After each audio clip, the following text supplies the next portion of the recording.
Sabies que l'exposició a la calor extrema és una de les principals causes d'accidents laborals desapercebudes a l'aire lliure?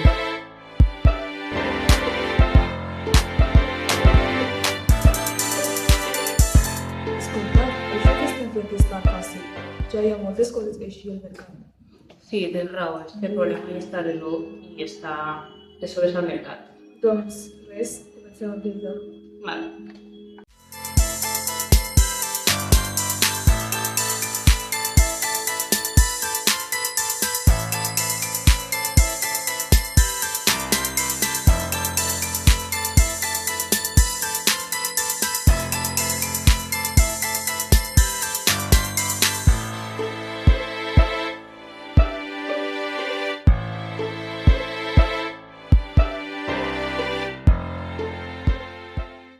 Hem creat un barret que t'avisa quan fa molt de temps que estàs al sol i la temperatura és molt elevada.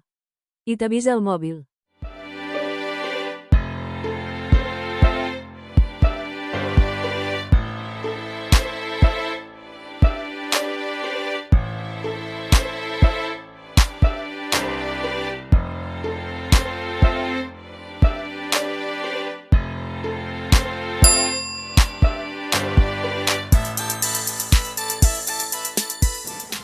El projecte RPS és molt més que un barret. Amb el RetoTech hem descobert que la tecnologia no és només estar davant d'una pantalla, sinó que podem ajudar a la gent.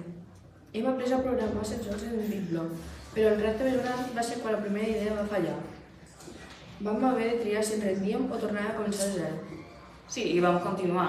Vam aprendre que treballar en equip